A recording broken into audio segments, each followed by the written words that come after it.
In the southeastern corner of Zimbabwe, near Lake Mutirikwi and the town of Masvingo, a great city of stone rises out of the ground and dominates the landscape.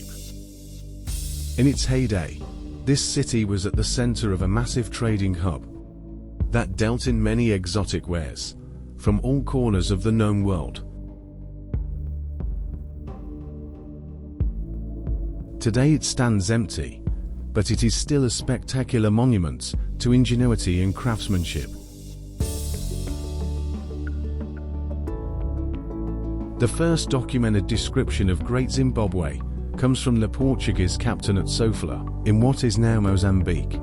Although he never visited the site, he wrote down what had been described to him. A few Portuguese explorers made the journey to see the site, but it would be over 300 years later that European explorers would visit the site frequently. What they found was, well, in short, astonishing.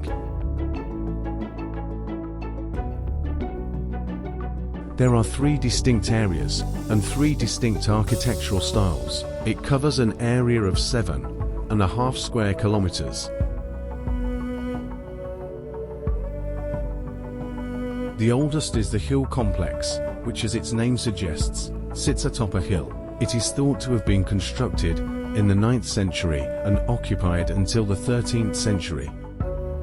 The Great Enclosure was built in the 13th century and inhabited until the 15th century, while the Valley Complex was built in the 14th century. The entire city seems to have been abandoned completely by the 16th century. The relationship between the different complexes is not clear, but the prevailing archaeological belief is that the hill complex was the religious center of the site, while the Great Enclosure, which housed only a few hundred people at most, was the residence of the social elite. The Valley Complex housed the rest of the population, which at its peak could have been as high as 18,000 people, living in mud brick dwellings.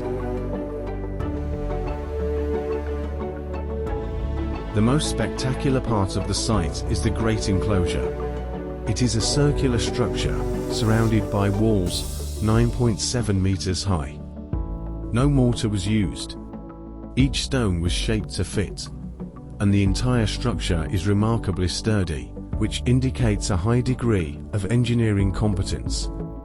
The Great Enclosure also houses a conical tower that rises 5.5 meters into the air.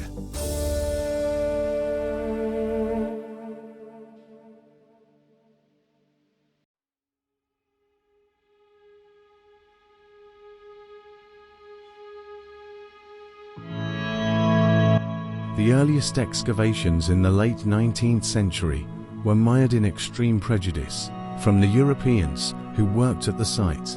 In 1871, Karl Marx, a German explorer and geographer of Africa, remarked that the site was an attempt to replicate the palace of the Queen of Sheba in Jerusalem, and claimed that the wood used in the construction of the Great Enclosure was imported from Lebanon. The explorer and amateur archaeologist Theodore Bent investigated the ruins at the behest of Cecil John Rhodes, publishing a book that brought the ruins to the attention of the British public. Bent argued that either Phoenicians or Arabs built the city. In 1905, an expedition headed by David Randall MacIver, working for the British Society, was the first professional to attest to the true nature of the site. Randall MacIver claimed that the site was medieval in its time period and was built by the ancestors of the Shona people.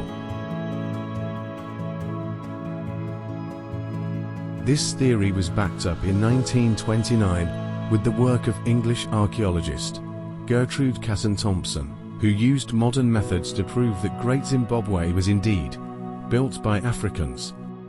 She presented her findings in Johannesburg, and although many people snubbed the idea, Her findings were widely accepted in the scientific community.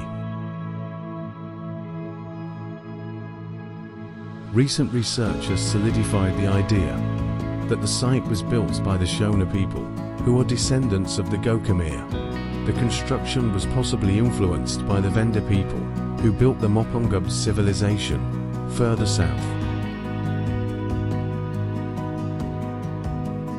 Sadly, colonial looting wasn't the only damage done to the site.